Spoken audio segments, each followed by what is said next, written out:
Hey, it's Kevin Purcell again for Notebooks.com, and I've got another iPad app of the week. We've been taking a couple of weeks off, but we wanted to show you this one. Now I've got my photography folder open here, and I've got a bunch of different photo apps. I really like to take pictures, but one of the cool ones that I've just come up with, or just found, is called AutoPainter HD. And what this does is it takes a regular photograph and it turns it into a painting. Now they've just come up with a neat update. I contacted the developer and said there's a couple things I wish that you could add to this, and crazy enough they added it. And I was really excited to see that. Now one of the things you can do down here is you notice that it has these three icons, and then there's these four. They almost look like a little from far away they almost look like Tootsie Roll wrapper candy, but anyway, when it opens up like this, it's got these three icons down here, and the first one allows you to actually take a picture. Now I'm not going to take a picture with the camera. I've already got some in here because I wanted to take some nice photos, but the second one that looks like a folder allows you to pick a picture.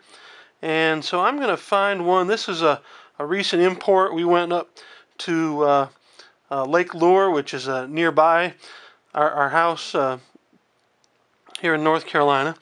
And so I just took this picture. It's got a nice little fence there next to a creek with some running water. And what you do is you open it up, and then you select one of four different formats that you'd like to have this picture transformed into kind of a painting. And it gives you information right here as to what it does and which ones it's best for.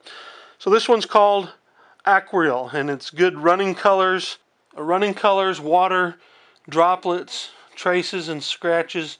It's all there. Works on flowers, landscapes, old houses, and people.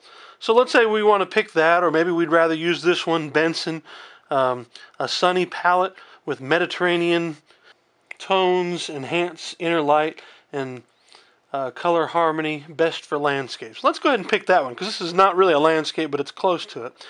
So you take that, and then what you do is you go ahead and hit the play button. And what it does is it begins to transform this picture and make it look sort of like a painting. Now, I've had mixed results with it. It's a lot of fun to see what happens. Sometimes it works better on certain things than others. But you notice it's taking the picture, and it begins with the first step, which is kind of like preparing the canvas. And then it does what they call the dry reveal. It starts to add a little bit more detail, and you can kind of watch how it's going. It gives you the percentage down here as it increases. And then the third step is where it adds in the detail, and it really starts to come to life, and you can kind of tell what it's supposed to be.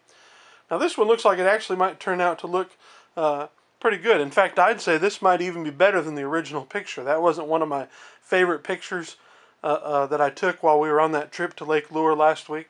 But you can see it's starting to come together, and it's at 63%. Now, if you wanted to, you could stop it. You say, hey, I like it just like that. I'm going to stop it. But I'm going to let it go all the way as it gets a little bit more realistic. And we're almost there, 97, 98, 99. All right, good. Now, when you're done with that, what you can do is you can show what it looked like before, and now you look back what it looks like after. If you like the results, but see, now that just saved it to my camera roll. So I've now got this picture in my camera roll, and I can update it. Now let's go back in here and take a look at these. All right, so what these do is after you're done, you say, well, you know, I like it, but it's not quite as good as it could be. And so maybe what you want to do is you want to add some things. Now what you do is you sort of paint the areas that you think need a little bit more detail. So like let's say I decide I want these rapids down here, this stream and these rocks up here, to have just a little bit more detail. The next time it goes, oh whoops, I decide I don't like that, hit that and erases it. Or let's go back and do it again, and you can just erase part of it. Like let's say I don't want all of that, just some of it. And this changes the brush size. For example, there's a large brush, a medium brush, and a slightly finer brush. And then when you're done, you hit the check button and it'll go back to what you want. But I actually sort of like the picture that we had before, and I destroyed it. But you get the idea of it. It's really cool. One of the things, it works well with a few, sometimes it'll work well with pictures of people. So let's go back to this last import. I took some photographs. Alright, there's a picture of my wife. I'm going to go in here because I want it to say, give me more detail on her lovely face. We go back. Now let's pick a different one. That says it's best for still life and flowers. This says it's best for night lights. Let's go back up to this one. It says it's best for people, and we'll start it and let you look at what it's going to do. It's preparing this canvas, which kind of gives the broad strokes at the beginning. Now it's on to step 2 for the dry reveal.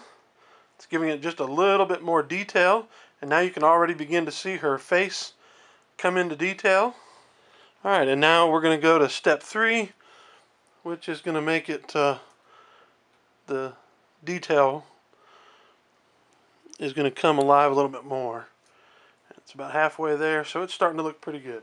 Alright, so like I said, it's not perfect, but it is nice, especially when you consider the camera on the iPad 2 is not the best camera. Now, I took these pictures with my Nikon D3100, so that you get the idea. This is AutoPainter HD. It works great. The iPad 2 camera isn't a great camera, so something like this is really nice. You can take pictures with your iPad 2, and maybe they won't be the greatest pictures in the world, but after you're done taking, say, a nice landscape or some pretty flowers or some pictures of some people, and you look at it and the picture is too grainy, maybe the light's just not quite right, and you say, you know what, I'd like to actually save that, because that really was a nice composition. It's just the photograph itself didn't work out because of the quality of the iPad's camera.